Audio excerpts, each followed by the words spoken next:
Another Dooley Noted Podcast comes to you from the Coach's Podcast Room at Spurrier's Gridiron Grill in Celebration Point. It was everything you'd want it to be, right? I just had to send a condolence text to my ex-wife who lost her dog, whose dog passed away, and it made me feel terrible.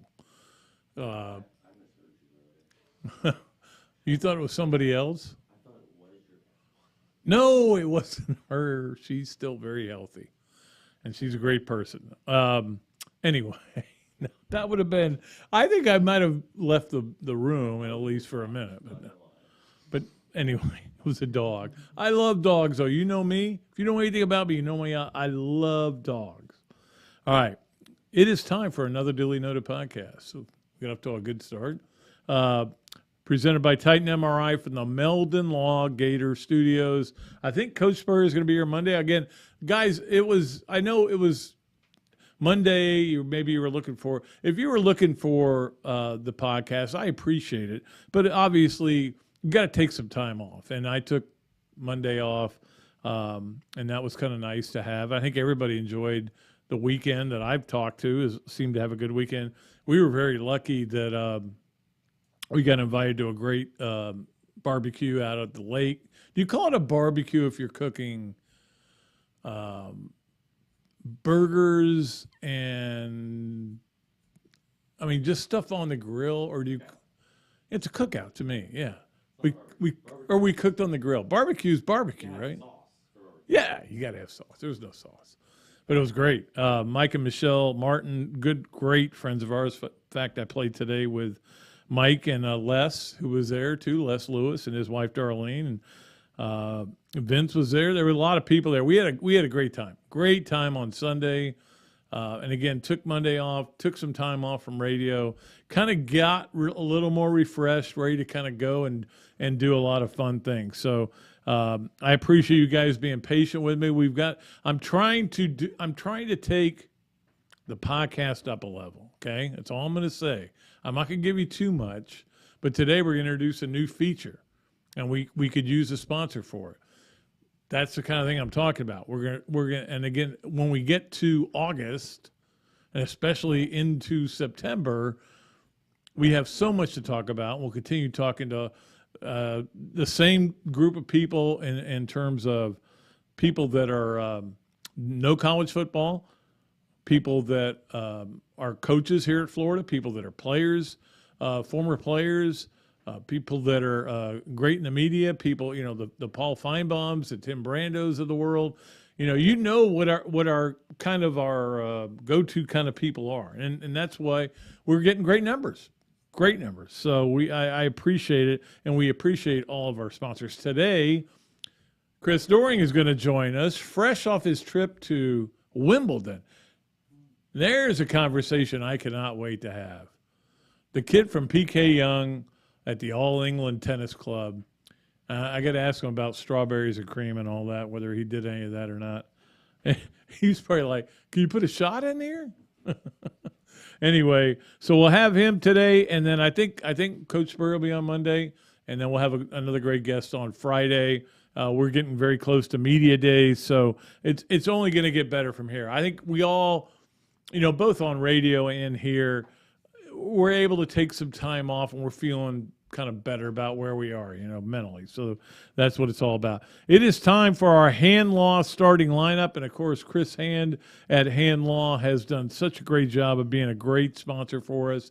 And we got a lot of cool things to talk to you about.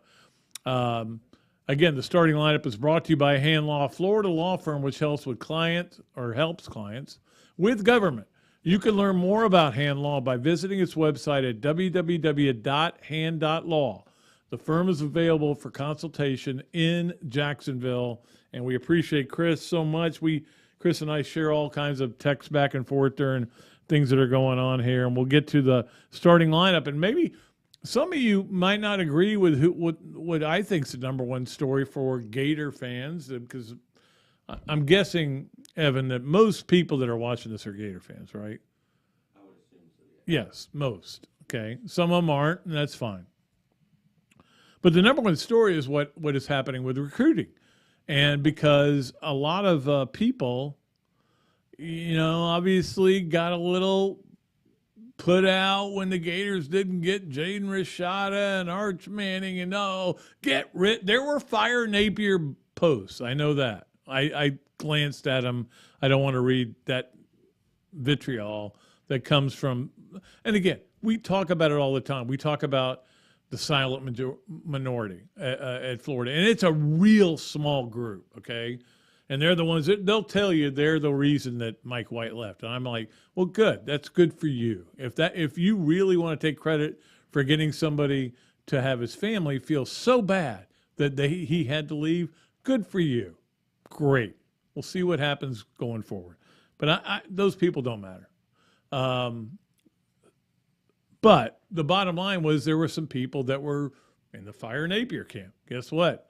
Then all of a sudden they go, 4-star, 4-star, 4-star, 4-star, 4-star, 4-star. I believe that's 6 4-stars that they get in a row, including they get their quarterback from Nice. I don't know if you know, there was a quarterback who played at Nice. Some people don't know his name. I believe it's Tom Trebo. Is that his name? No, it's something like that. Something like that. Maybe it's Tim Tebow. Is he the guy that played for the Broncos? Anyway. Not that has anything to do with whether Marcus Stokes is going to be a great player or not. It has nothing to do with the fact that he's at Nice. Nice has different coaches. Doesn't mean he's not. But don't forget, Florida, this was their third choice. They prioritized Arch Manning, then Jaden Rashada, and then when both of them went elsewhere, they went with this guy. But doesn't mean he's not going to be great. Who knows who's going to be great? And this is what I'll say. And then, of course, Trayon Webb, who is a cousin of D. Webb, who's a really good player here, the running back comes, and I think today there's another big announcement, and a lot of people think it's going to be the wide receiver coming to Florida as well. Here's what I would say to all of you who get caught up in this. Look, it's fun to talk about, but that's all it is. It's just fun. The bottom line is you have no idea whether any of these players are ever going to be good.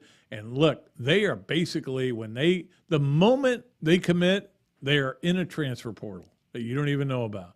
It's just out there. The transfer portal envelops every player in college football. It's just what it is. So, I mean, who knows what these guys are all going to do. But the key is Florida's getting guys to visit. They're getting guys to spend time on a campus. They're getting players. They've already upgraded their recruiting class from where they were a year ago. This is not even, it's kind of his first cycle, but I want to see what his first cycle's like with that building completely done. We'll see. He's doing a good job. And I will also say this, don't get too cocky. Don't go, hey, look, we got 6 4-stars. We're great. Okay, let's see what happens the rest of the way. It's all such a ever-changing issue. Anyway, that's number one on the hand law starting lineup. Number two would be the other ever-changing issue, which is, of course, realignment, and everybody's freaking out, and everybody's trying to figure out what happens next. Oh, my God, where is Notre Dame going? I sound a little bit like Jackie the Joke Man Martling from the old Howard Stern show. Huh? Nobody knows. And it'll be fun. But here's the thing. During the break, I'm going to check my phone to see who may have left, who may have gone there. There's a real possibility. Nobody goes anywhere in the next 5 years. That this is it. We have a 16-team SEC. They get $100 million. We have a 16-team per team, 16-team Big Ten. They get $100 million. Everybody else is just taking the scraps. The ACC just kind of sits there and goes, what in the world were we thinking about negotiating that deal? What were we thinking about? Why didn't we have better guidance? I don't know what's going to happen. Notre Dame could steal 10 years from now. Notre Dame could be an independent and everybody go, hey, Notre Dame, I think it's time for you to join a conference. And I go, yeah, well, we keep going to the playoffs. We like it. When we get to go to the playoffs, we know we're going to lose, but we get to go. It's really nice. It's financially, we don't have any problems. We like our standards. Who knows? Nobody knows. Don't believe everything you read. And now the sad thing is on Twitter, people are kind of trolling, not totally trolling, but they're putting information out there that's totally false just to see what kind of reaction it can get. Don't believe everything you read on Twitter. Number 3 here on the hand law starting lineup. I want to send my prayers out to Patrick Young, who was in a terrible car accident last week. Everybody kind of found out about it early this week, I think on Monday especially. The way it's been explained to me, it's not life-threatening, but it could be life-changing. We'll see how it does. You never know how it's going to work. You never know what they're going to be able to do. I know he was trying to get to Denver where they had specialists that were really good because he was in Nebraska because that's where his fiance lives, was going to get married next week. When I was told some of this information by somebody who knows him, I literally almost started crying. I don't know of a better person. I love him so much.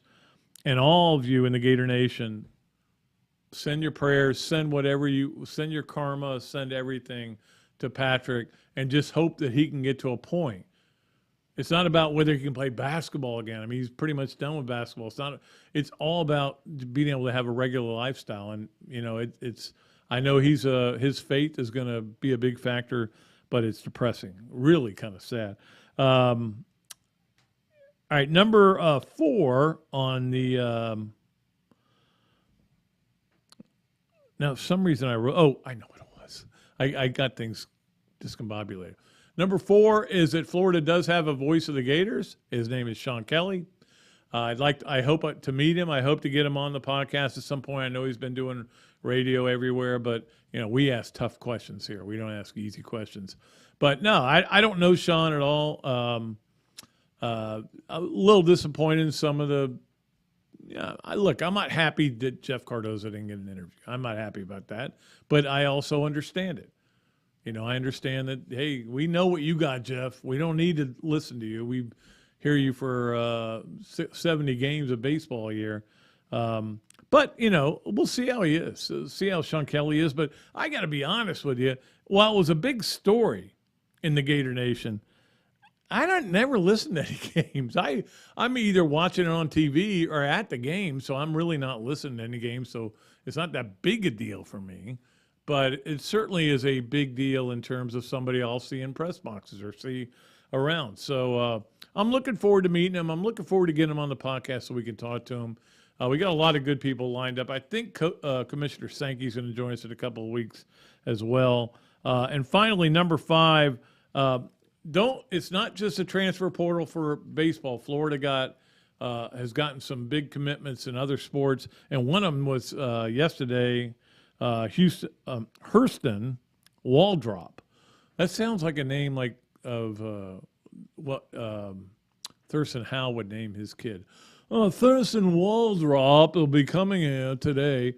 But anyway, he's a really good pitcher. He was a Southern Miss last year. They were, NCAA tournament team and great stats. And I'm sure that Sully's kind of cherry picking a little bit from the transfer portal. He's not getting everybody he wants, but I know he wants two pitchers and 2 everyday players, and we'll see what he ends up with. But that is certainly interesting. So, by the way, I would have watched tennis tomorrow, or not tomorrow. It's the next day. But they play a final at Wimbledon on Saturday, Saturday. So I would have watched it tomorrow. If it was Djokovic and Nadal, but unfortunately Nadal pulled out, so that was a big story yesterday with that bomb. And he had to. I mean, obviously his dad was screaming for him to. All right, so that's going to do it for our hand law starting lineup. A lot of things to talk about. How about the fact that you can bet on who is going to be the next team to join the SEC? You can put money down on that. So if you had an inside scoop, maybe we'll get Greg Sankey on. He'll tell us who it is. All right, we'll see. All right, we'll be back with Chris Doering. When we return, you're watching Another Dooley Noted Podcast brought to you by Titan MRI, and of course, as always, presented from the Meldon Law Gator Studios. Alberta, I understand you were witnesses to a crash. Can you tell us about the accident?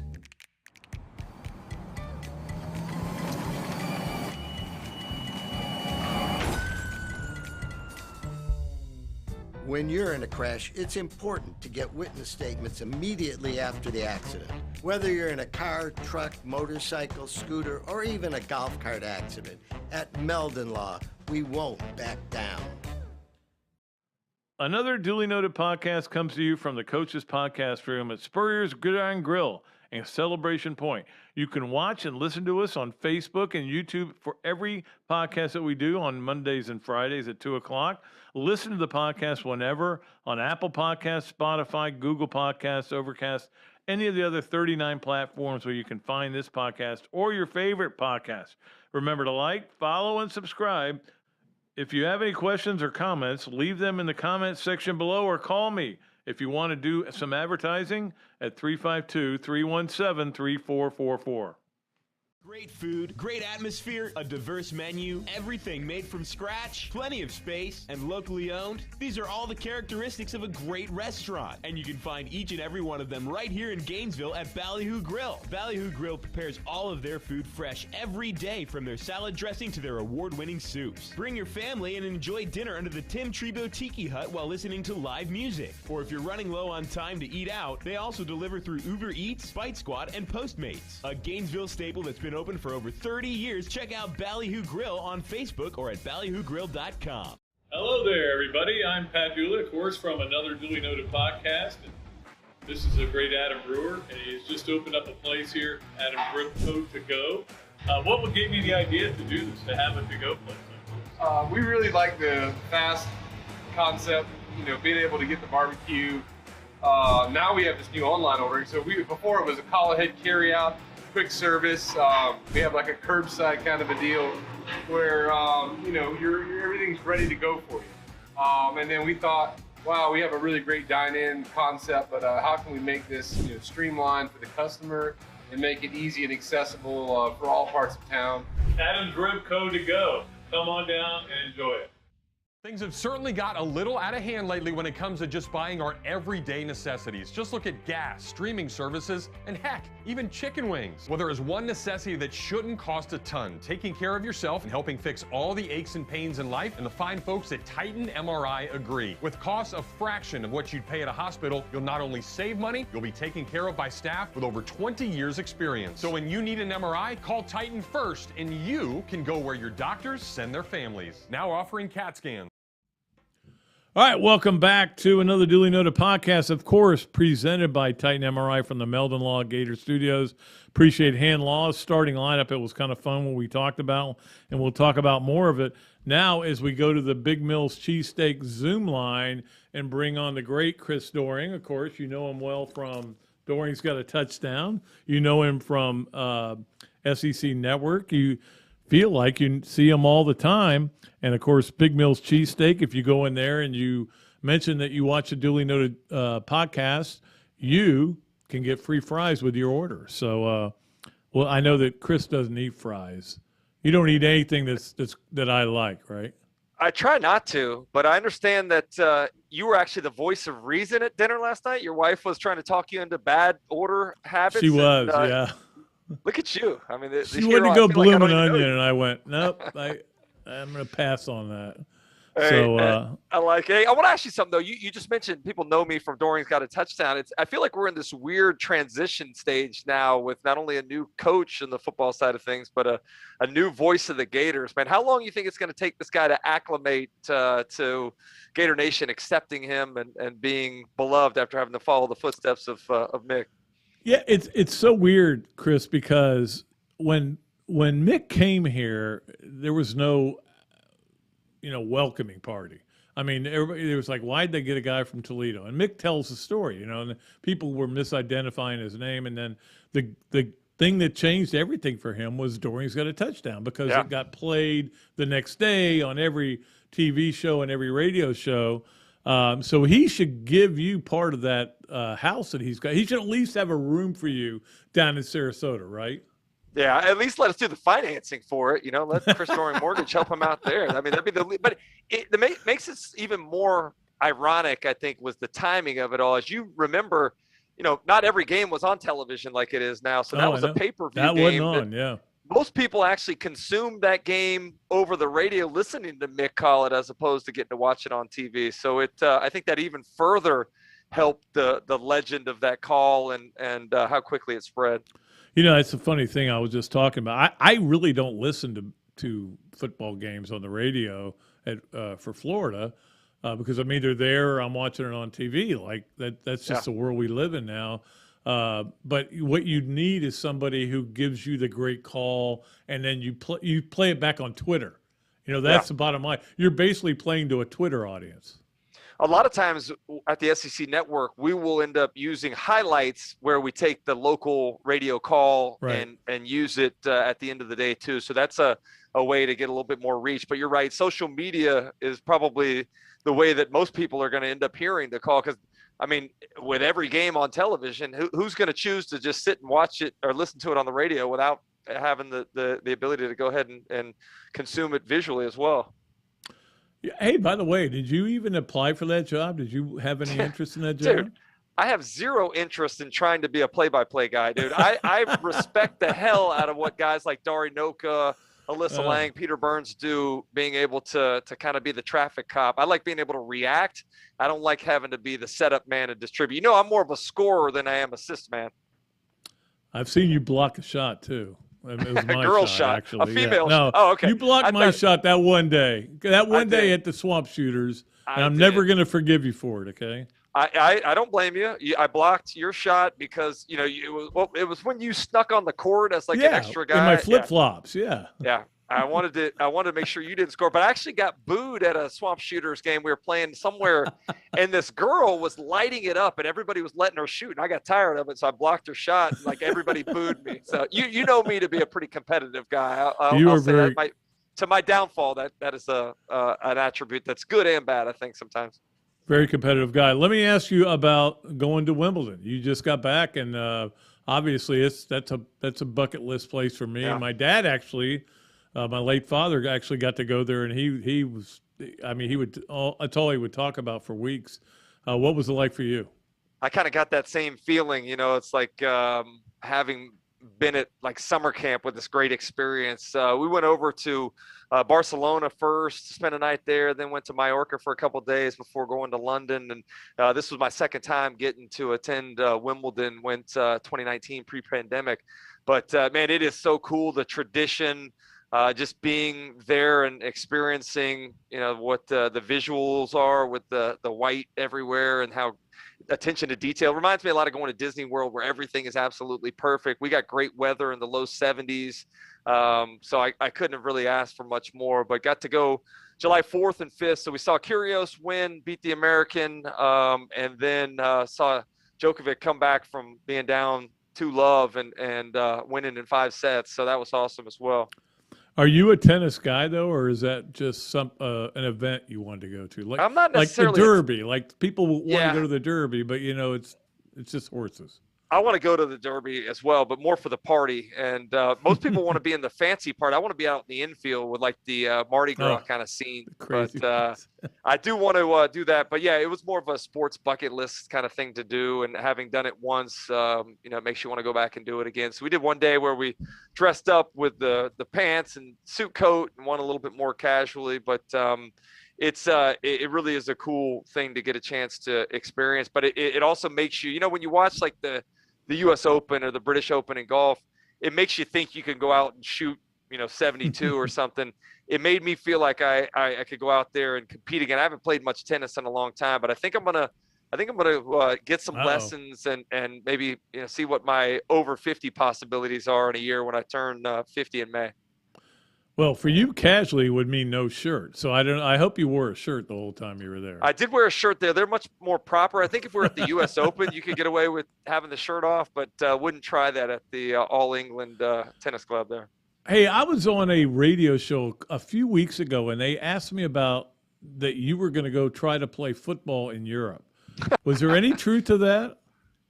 No, well, you know what happened. So it's have you had a chance to get to know Josh Booty at all, the great LSU quarterback? Yeah.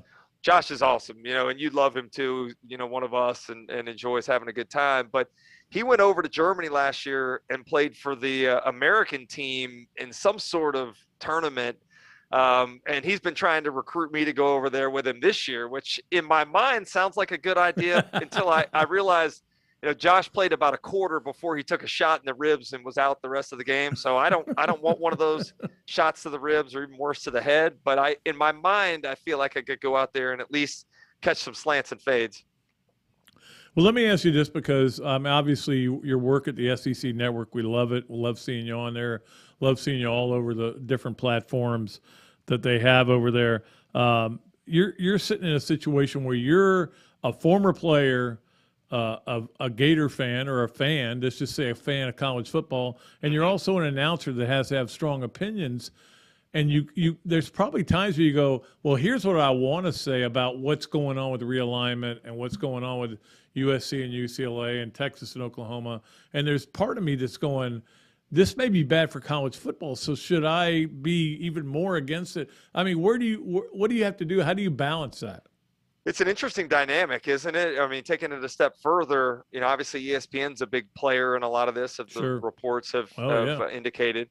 But I also work for the SEC. The SEC itself is a partner in the SEC Network. I also work for SiriusXM on the SEC channel. So being aware of that also, can make you be a little more selective with some of the things that come out of your mouth. But at the end of the day, I think we're all a little uncomfortable with the direction of college football, whether we're talking about NIL stuff, we're talking about, immediate eligibility in the transfer portal, or whether we're talking about the whole, landscape of college football changing with reports of growth in the SEC and Big Ten. Unfortunately, it's not going back to the college football that you grew up with or I grew up with. It's going to continue to evolve, and hopefully you'll have the right guidance and leadership to make it evolve in the right way. I think that's one of the things that I love about Greg Sankey. And, I heard you talking about him coming on the show. The guy, he is extremely intelligent, very aware, a guy that I think is a great leader, as we saw during the pandemic. So I trust him to kind of lead college football through the next phase and the evolution that we're experiencing right now. But I don't think there's any way that we'll ever go back to the way it was when we were younger. But here's the thing I always tell people, and they go, well, it's not going to be the way it was when you were growing up as a kid. Yeah, when I was growing up as a kid, there was one game on Saturday on TV. That's it. Now I'm watching, I have to get a third TV so I can watch all the games that are going on. So, I mean, it's like the internet. Yeah, and Twitter. Twitter can be evil, right? But Twitter is also a great source for news. So you have to kind of take everything and evolve with it. I think that's the key to life, right? Is being a little more flexible. And I've always been one that's resistant to change. But I think that is one of the things I've learned as I've gotten older, is the more that you can be flexible and the more that you can evolve, the better you're going to do. So I think that's the key to all of this. Again, being a fan of the University of Florida specifically and the SEC in general, I think we're in great shape to continue to survive. The thing that I hope is that there's a way, just like the Wimbledon thing. I mentioned this on Instagram. What makes Wimbledon so great is the tradition, right. the fan passion, the competition. Those three things I think are what makes that tournament head and shoulders, above the other tennis tournaments. I think it's the same thing about the SEC. We've got such great support from the fans, the passion for this league. The competition, as we all know, is the best in college football. But can we hang on to that tradition, what has been so important to the league and what makes it special and different from everybody else? I think is going to be the key part of evolving, but yet having some sort of tie to the past and what made the SEC so unique. Do you ever think about what you could have made on NIL when right after Doering's got a touchdown? I do. Yeah, I mean, I think or the three touchdowns on one play, series against Georgia. I think I could have done pretty well. Plus, not to mention the fact the walk-on thing. I think having the chance to go from walking on to having the sort of success that I did would have even further aligned me with certain businesses and companies. You might have started Walk-On's restaurant before it was started out in Louisiana. That's a good point. If they'd had NIL. Or at least been involved in publicizing the restaurant. But, I've talked about it with you 1,000 times, Pat. I love the path that I got to take. I love what everything kind of led to the next opportunity and how that's evolved in my own life. And I really believe having to struggle the way that I did made me a better player and made me a better person at the end of the day. And so I'm grateful for my experience, but yeah, I do think there would have been an opportunity to have made some decent money as a player with NIL then. What do you think Danny could have made? He would have done pretty well, right? Danny was Tebow before Tebow was Tebow, right? I mean, And Danny believed players should get. I asked him this question one time, and I thought I would get oh no, I'm just happy to be here and serve the Lord. And he gave me no, players need to get paid. And I'm like, whoa, Danny, I didn't expect that. Let's go back though. I think the whole argument about NIL is like, hey, I'm all for making money off of name, image, and likeness. I'm not all for pay for play, which is this. I don't care what any of these coaches say. Everybody is recruiting using financial terms and what opportunities are going to be. So Danny did deserve to make money off of the number 7 jersey sales. That was the most popular jersey during the mid 90s. He was, like Actually, I said, Tebow. Karen Dooley has a number 7 Werfel jersey. Can you get her to cut him a check? Maybe like a $5 check or something for his portion. We have sent him money to Desire Street, so we're even there. Okay, dude, is he not the greatest guy? Like he's the best. Yeah. I will say this though, he's a terrible house guest. Comes to the house, watches me cook breakfast for him, throws his dirty towels in the laundry and leaves. So if there's ever anything that I can say negative about Danny, his house guest manners are not the best. Remember, we asked him what his worst habit was, and it was chewing his fingernails. Biting his fingernails. The guy, his fingernails are disgusting. I mean, it's still, I think he below, the little cuticle lines or whatever those things are. But yeah, that would be one of his other bad habits. But really, you talk about a guy that walks the walk. I mean, he is legitimately the real deal for sure. No question about it. Are you looking forward to another year on the SEC? And I mean, what has your role changed at all? Are you going to stay being in studio for game day? Yeah, so this will be my 8th season working for the SEC Network. I'm very blessed to have had that kind of longevity working there. As I've talked about with you before, it legitimately is a dream job. Growing up in Gainesville, being a Gator fan, not only did I get to experience all the great players that came through the University of Florida, but all the opposition that played here and the history of watching so many of those great games. And so it really is special. People ask me all the time, man, don't you want to move up and do more ESPN stuff? And I really don't. I mean, I have a chance to cover the 14 teams that I know the best. Yeah. And we get to go deep on Friday previews and breaking stuff down on Saturdays. So it is awesome. I'm going to be a little sad. As you know, my guy, Gene Chizik, has moved back into the coaching ranks. Yeah. And so we'll not have him there with me on Fridays and Saturdays. But I understand Benjamin Watson will be back. Dari Noka, Peter Burns, all the other guys will be there with me. Roman Harper still? Roman Harper does the SEC Nation show, the game day equivalent. So we don't have him in the studio. Yeah, he was doing that originally, and it only happened that he got to be with us on Saturday nights because of the pandemic.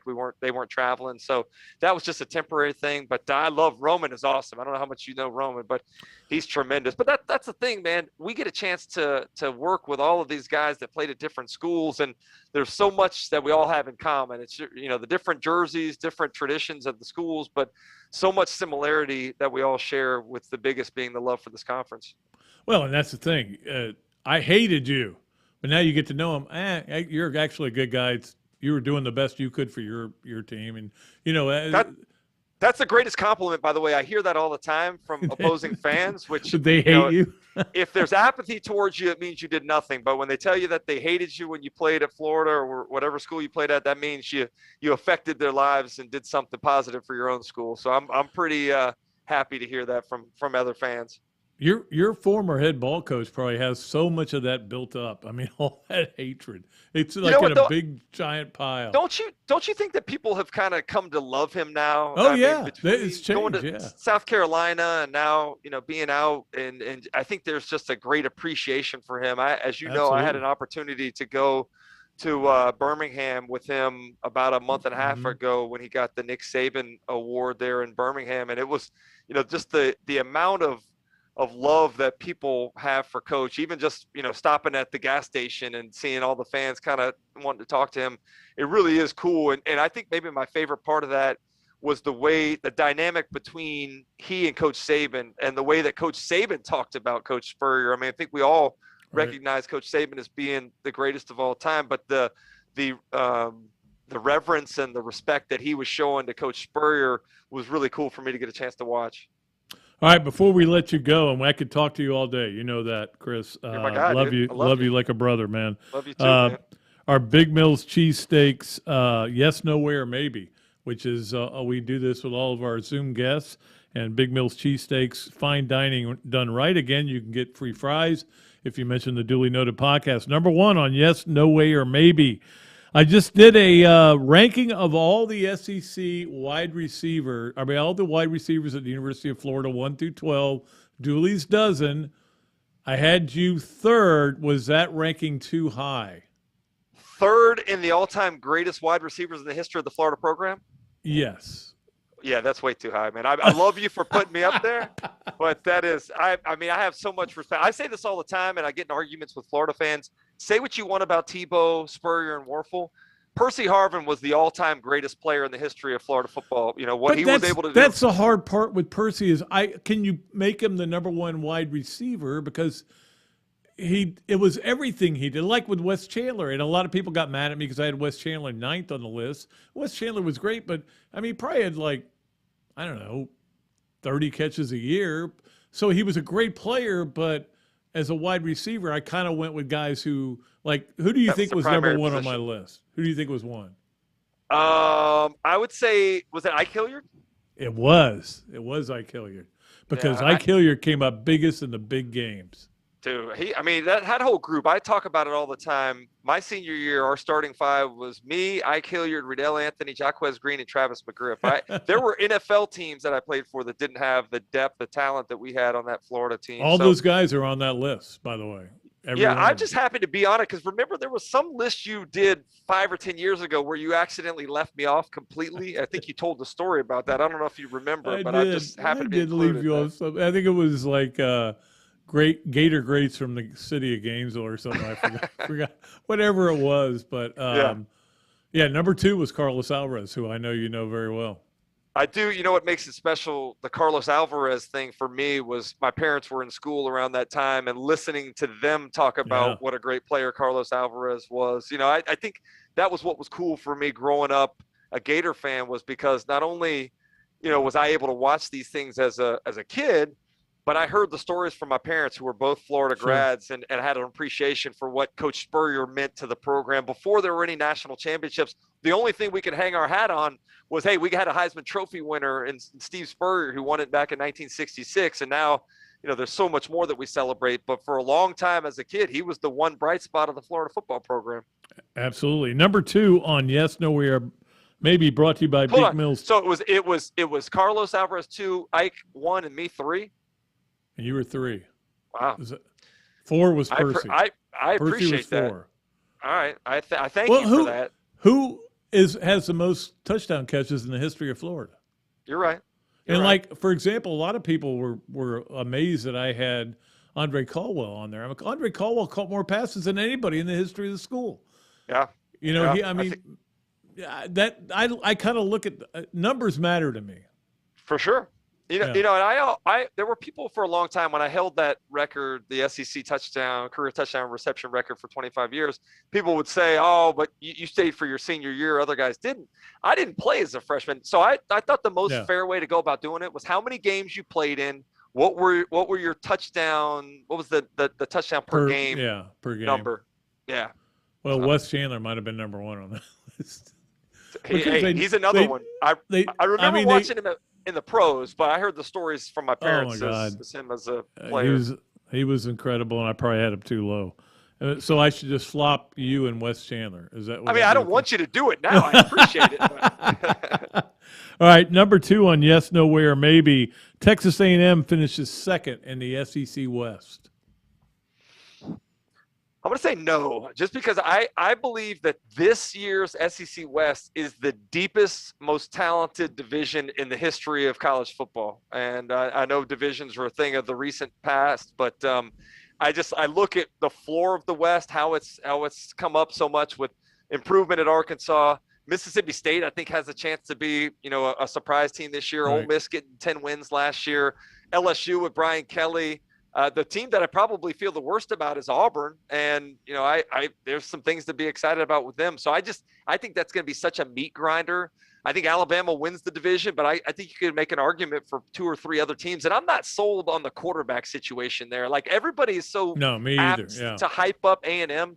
But you got to show me, 1, a quarterback that can play consistently, and 2, receivers that can get open, because I didn't think they had either of that last year. I think they're a minimum of 2 years away. I mean, this recruiting class and the money they're spending could pay dividends on the road, but it's not going to be right away. Spending. Be careful with that. You're going to make Jimbo mad. Finally, number 3 on Yes, No Way, or Maybe, again, brought to you by Big Mills Cheesesteaks. Florida has an all-SEC receiver this year. Ooh, golly. I mean, there's so many factors. Oh, yeah. I'm gonna say no, just because you have to have a great year, and your team has to be kind of good. Yeah. So one, you got to make sure you find a quarterback, which hopefully Anthony Richardson is that guy and he can stay healthy. 2, you have to have, like you said, big numbers that you're able to put up. And right now I see probably 5 guys that seem very similar to me that could all kind of share some of those catches. And 3, I honestly believe an 8-4 record this year is probably a pretty successful season in year 1 of their tenure here. Does Trent Whittemore remind you of yourself at all? I love Trent Whittemore. 1, because obviously he's a Gainesville guy. 2, because I know his parents so well with having grown up with his dad and his mom being a great volleyball player at the same time I was at Florida. So I cheer for him. His little brother Creed might be even better. He's a kid that my son played with against him at Boys Club, played with him at Buchholz briefly. So I can't wait to watch him get to UF as well. But yeah, Trent. I hope Trent has a breakout year this year, because there are a lot of things I think that are obviously similar between the 2 of us. Yep, absolutely. Chris, I could talk to you for 2 hours, but we're going to let you go and let you get back to work. And appreciate your time so much, man. We'll always enjoy talking to you. Always fun, man. I'm heading to media days, as I'm sure. Are you going next week? I'm not going. No, I'm semi-retired, so. Yeah. All right. Well, I'm going. I'll hold it down for us, and then maybe we'll get together again before the season starts, all right? It's one of my favorite stories ever was when Robbie got sucked into talking to somebody he didn't want to talk to and left, and you came down and called him up and made him come down, and he came down, and we were doing having some drinks, and then he got stuck with the same guy and had to escape all over again. And that was in the Atlanta Omni, yeah. That, you know what, that means a lot to me, though, that Robbie knew that he had escaped to freedom, but yet put himself back in peril just to come have drinks with me. And it was peril. It was bad. We'll talk about who it was later. All right. Thanks again, man. See you, buddy. Take care, man. Thank you. Chris Doering. I wish we could do every show with Chris Doering. It would be all right. I mean, he's that good and that much fun to talk to him. We have stories we can't tell. I will say that, Chris Doering and I. Here's what I do know. We have to take a break. If we don't take a break, we got to get to all of our great stuff like the Adams Rip Go to Go. Gator of the weekend. Or of the week, I'm sorry, the Hesser and Kepke 3 things, Leonardo's and Millhopper quick picks, and of course, and this, that, and the other. We have to do this, that, and the other on Friday. So we'll be right back here on Another Dooley Noted Podcast presented by Titan MRI and, of course, in the Meldon Law Gator Studios. Alberta, I understand you were witnesses to a crash. Can you tell us about the accident?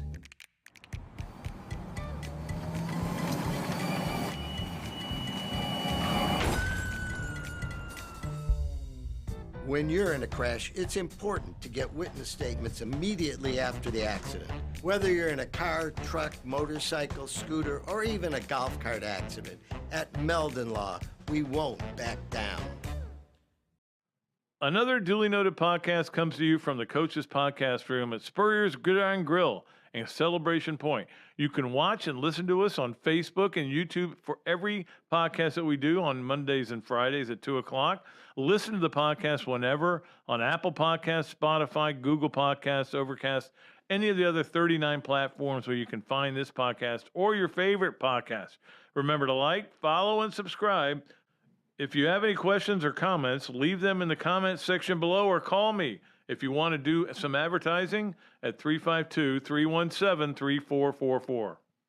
Great food, great atmosphere, a diverse menu, everything made from scratch, plenty of space, and locally owned. These are all the characteristics of a great restaurant, and you can find each and every one of them right here in Gainesville at Ballyhoo Grill. Ballyhoo Grill prepares all of their food fresh every day, from their salad dressing to their award-winning soups. Bring your family and enjoy dinner under the Tim Trebo Tiki Hut while listening to live music. Or if you're running low on time to eat out, they also deliver through Uber Eats, Bite Squad, and Postmates. A Gainesville staple that's been open for over 30 years. Check out Ballyhoo Grill on Facebook or at ballyhoogrill.com. Hello there, everybody. I'm Pat Dooley, of course, from Another Dooley Noted Podcast. And this is a great Adam Brewer, and he's just opened up a place here, Adam Brewer To Go. What would give you the idea to do this, to have a to-go place like this? We really like the fast concept, being able to get the barbecue. Now we have this new online ordering. So before it was a call ahead carry out, quick service. We have like a curbside kind of a deal where everything's ready to go for you. And then we thought, wow, we have a really great dine-in concept, but how can we make this streamlined for the customer and make it easy and accessible for all parts of town? Adam's Rib Co. To Go. Come on down and enjoy it. Things have certainly got a little out of hand lately when it comes to just buying our everyday necessities. Just look at gas, streaming services, and heck, even chicken wings. Well, there is one necessity that shouldn't cost a ton: taking care of yourself and helping fix all the aches and pains in life, and the fine folks at Titan MRI agree. With costs a fraction of what you'd pay at a hospital, you'll not only save money, you'll be taken care of by staff with over 20 years experience. So when you need an MRI, call Titan first, and you can go where your doctors send their families. Now offering CAT scans. Okay, welcome back to Another Duly Noted Podcast presented by Titan MRI from the Meldon Law Gator Studios, and we appreciate all of our great sponsors. Hopefully you enjoyed our hand loss starting lineup a little bit earlier. We had a great time with that. We got to get to a lot of other things as well, including that we just did the Big Mills Cheesesteak Zoom and yes, no, where, maybe. So we've got a lot of things, a lot of little fun things that we like to do here on the show, and we've got another one that we're going to kind of throw open there if you want to be interested in being a sponsor. And believe me, it's not that expensive. And that is Pat Dooley's Story Time. So we may actually sell that separately. We'll see. I got a lot of stories. I should write a book. I've written 3 books, but none of them are just about me, about my life and all the great things I've been able to do. Anyway, right now we are going to go to our Hesser and Kipke 3 things. We appreciate Ken Hesser and, of course, Jennifer Kipke so much. They have been great sponsors for us, for double sponsors as well, and we appreciate them. Of course, Hesser and Kipke is a law firm based in Hale Plantation, specializing in employment, workers' comp, and family law. Visit their website at www.hklawfl.com or just call Ken and Jennifer at 352-339-9920. Give them a call. They'll take care of everything you need, and we appreciate them very much. Okay, number 1 on 3 things. I'm not saying we're almost at football season, but they had an SEC Media Days poll come out today, which they haven't started SEC Media Days not SEC Media Days, Big 12 Media Days. Big 12 is the 13th and 14th. So that would be what? What is today? This the 8th? So it'll be next Wednesday and Thursday. That is when Big 12 Media Days, and of course the SEC is the next week. But during the when they polled the media, they did it ahead of time, and Baylor is the pick. First time Baylor's ever been picked to win the Big 12 by the media. Does that mean anything? No. I think Baylor's got a chance to be pretty good. I think the fact that Oklahoma is a brand new coach is a big factor. I think nobody still believes in Texas. In fact, I think they finished 4th and Oklahoma State 3rd. Big 12 is actually, this year is going to be pretty interesting. Will it be interesting in 2 years? Maybe not. But Baylor is picked to win. And Dave Aranda was a guy that I really liked as a head coach possibility when, I'm trying to think, was that at the end of Mullins' tenure. But anyway, I really liked him as a possibility to come to Florida. I thought he would do great here. He's doing great at Baylor. If you can do great at Baylor, I've been to Baylor. Okay, I've been to Waco. I know you have a lot of pluses there. Okay, a lot of pluses, but there's a lot of negatives too. But they're able to be good. Now, can they be great? And this is the question we always ask of anybody, of any coach, of anybody. He can be good. Can he be great? Mike White could be good. Could he be great? Well, now at Georgia, they have that question. He couldn't be here. Will Muschamp could be good. Could he be great? Had one really good year. If he got a couple of breaks, maybe gets into the college football playoff, which was a two-person playoff. Anyway, you hear what you know what I'm saying. So that's the situation there. All right, number 2 on the Hesser and Kipke 3 things. What is the deal with flag football? All of a sudden, I'm seeing, like, I go on this little road that I go to get my stuff at the Minimart whenever I'm getting there, drink or water or whatever. And I'm seeing all these flag football signs, and everybody's got flag football, and they're talking flag football. And, of course, we have this big monolith going up over here, which is going to have everything, all kinds of sports over here. And flag football is going to be one of them. And now the NFL is saying we want flag football in the Olympics. And I'm like, flag football, isn't that a recreation more than a sport? I think so is darts, I guess. But I don't know where flag football came from. I don't know why. I know that kids on campuses play a lot of flag football and are into it. You have powder football and everything like that. Is flag football a real deal that's going to become, all of a sudden, it's going to be a big deal, the next big deal in America? Because you can't tell me right now as you sit here today, flag football's a big deal. It's not, okay? But is it going to be? Why else would the NFL be trying to push flag football into the Olympics? Why else would I be seeing all these signs over here in Gainesville, Florida? So maybe flag football is the next big thing. And finally, number 3 on Hesser and Kipke 3 things, and I know Ken will appreciate this, or maybe he won't because he's a baseball guy. I still can't get used to extra innings in Major League Baseball when they start the runner at second base, because the Braves have had 2 extra inning games, I think, in the last 5 or 6, and they both were on TV, which I know they're rarely on TV, but they've been on a little bit. And this game was the only thing was almost the 9th and 10th inning. So anyway, they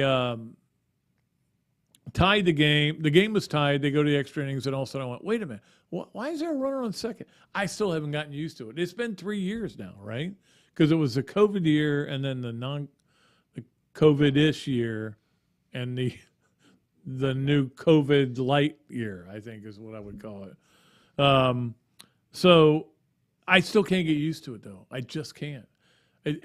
I have to be reminded every time. It's funny whenever they have overtime in college football, they put the rules up there. For those of you who don't know, here are the rules for college football's overtime, and I'm like, we all know it. Get it off the screen. Let's see what's going on. What are the coaches and players talking about?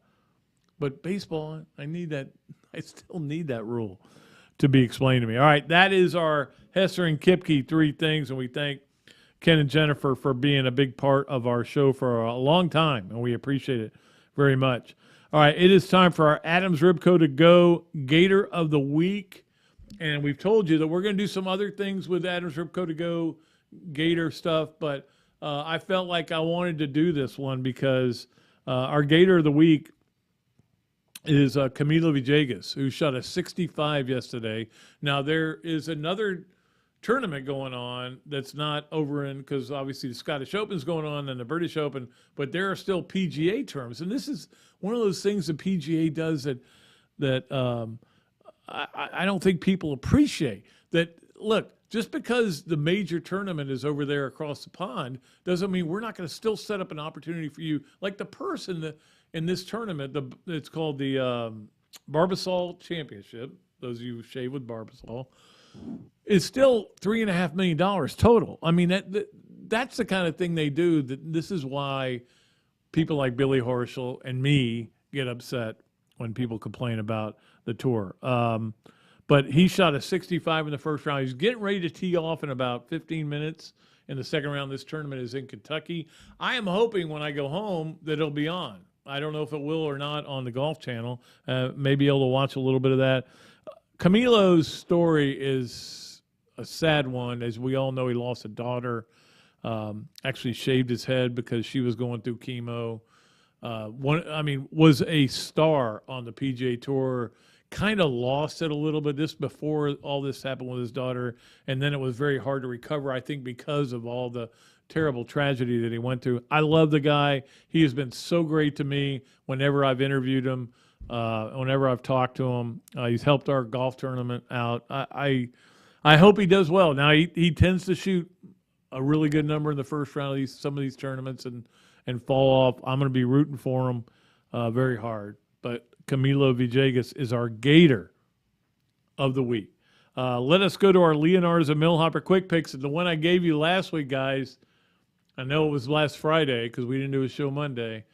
Only one of you got it right. Only one of you qualified. His name is Mike Jordan. I think it could be the Mike Jordan. It could be Michael Jordan because I'm sure he wants to get in this contest. But all of you picked the Reds or the Braves, which I can't blame you. The Braves are getting ready to sweep them. Same with the Cardinals this week. Had a chance to sweep and couldn't finish it out, but the Reds won. So he was the only one to qualify. But we've got a lot to go on. I finally got the package to Ryan, who was our winner several weeks ago, but I was very lazy about it. It was great talking to him before the show today. And also to George Luttrell. I've mailed it. George, let me know if you don't get it. I've got the what do you call it? The tracking number for it. So that's been mailed out to him, our last two winners. And we'll try to get a winner by the end of, late July, I would say would be our next winner. So we have one qualifier. So here's the game for you today. And again, this is a Sunday game. I try to give you a little time for those of you who listen. And I know we had a little bit of a problem. It wasn't our problem with Apple Podcasts. That's been resolved. Everything's going good. It's never Evan's problem, I can tell you that. It's always somebody screwed it up, and then Evan fixes it. Yeah. All right. So here's the game. New York at Boston. I mean, it's the series. I don't know how big a rivalry. It's a big rivalry there in the Northeast, but anyway, it's about as good as you can get right now. And next week we'll probably do some kind of British Open contest. But it's 7 p.m. Sunday is that game. So it's a Sunday game, New York at Boston. Boston's 15 games back. They're not going to catch them, but they need to – right now they'd be in the playoffs, so they need to keep winning. They need to keep doing well, and I'm sure it'll be interesting. So that is your game, New York at Boston Sunday. Pick that game. Very simple. All you got to do is go or B-O. You just put a B. I'll know that it was Boston. All right, finally, we are going to do an episode of This, That, and the Other, and it is brought to you, as always, by Ballyhoo Grill, where we had a great meal the other night, Karen and I, by Dark Shackle Insurance. I saw somebody I thought was John Doerr on the golf course the other day. I started to yell at him, and I went, that may not be him. So it wasn't him. But anyway, the Doerrs, one of the first families of golf in Gainesville, in my opinion. And then, of course, by Ironwood Golf Course, where I've been playing too much golf. I've been playing too much golf. I played 9 holes today at the country club. I need to take a break. It's not going well. Let's just leave it at that. All right, so this, that, and the other. This is the NFL is the king of football, the king of sports. Look, these are facts. I mean, financially, what they do, and they dominate the offseason, right? And it's idiot-proof, and we keep paying attention to it, even though some players do terrible things, and owners are awful people. Dan Snyder. I didn't say that. Did I say that out loud? Okay. So we still it dominates, but that is that all of a sudden college football said, hey, we're going to be kind of important too. We're going to do all these crazy things, and we're not done yet. So all of a sudden, people are talking a lot about college football during the offseason. The NFL's like, what? Stop it. No, we'll trade Baker Mayfield or something. We'll get you. Who cares? But so the other is what we have no idea what anything's going to look like and whether it is going to affect the fan base for college football. We have no idea. It, in a way, college football is almost trying to be the new king and try to be a new version of the NFL.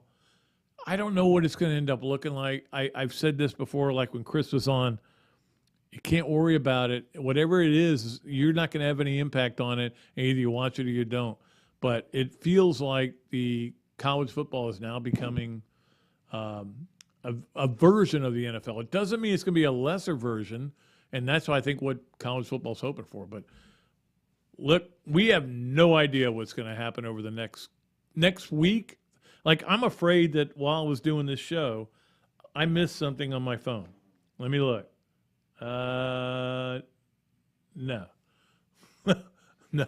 There's nothing there. There is something on there that makes me laugh, but I will tell you. Anyway, I'll tell you about that next week.